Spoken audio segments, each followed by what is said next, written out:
黃卓峰，我係陳仲義，我係胡偉浩，我係丁子樂。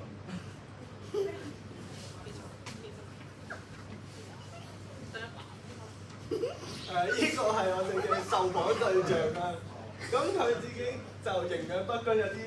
肥胖嘅，因為佢成日都遲瞓啦，又食埋啲重糖嘅食品，例如麥當勞嗰啲啦。跟住佢情緒就有啲唔好，因為嗰啲荷爾蒙過高。跟住佢成日約啲 friend 出去食飯，搞到成日食多啲高鹽高糖嘅食物。佢呢個係我哋受訪對象嘅不良習慣，成日對住藍光啦，唔做運動啦，成日通宵，好中意食快餐。營養不均嘅，佢需要吸收更多嘅膳食纖維，例如蘋果、全麥麵包、燕麥同埋菠菜啦。咁控制糖分方面，佢需要減少攝取糖分嘅飲品，例如可樂，可以由呢個代替飲品開始改變，之後養成良好嘅習慣啦。減少高鈉食物咧，佢可以喺原形嘅食物中攝取鈉，例如堅果類同埋三文魚、鹽為油呢啲加工食品中攝取鈉。而骨骼健康，佢需要攝取鈣質，例如奶製品、深綠蔬菜、堅果類等預防骨質疏鬆。根據香港衞生署食物嘅營養金字塔咧，就提供咗相關各種嘅食物優同埋飲食習慣嘅建議，同埋要以確保可以攝取足夠嘅營養，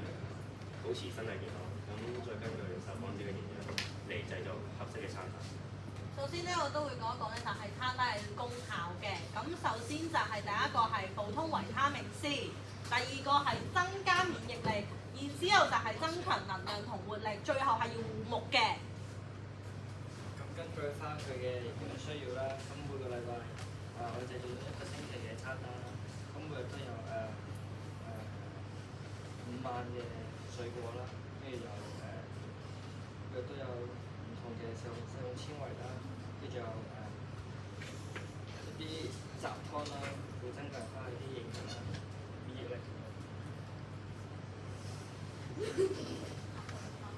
好啦，之後我哋設計呢個餐單原因啦，就係因為我哋嘅受訪對象咧，佢幾乎唔運動啦，亦都經常攝取呢啲高糖、高油炸食物啦，亦都成日都好夜瞓嘅，咁佢嘅生理時鐘咧已經係好唔正常嘅，所以咧就導致佢身體非常之唔健康。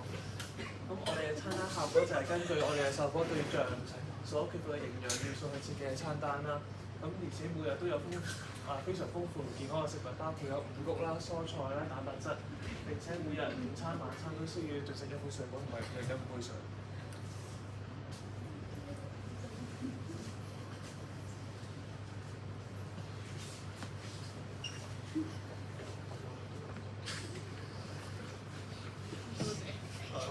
多謝。多謝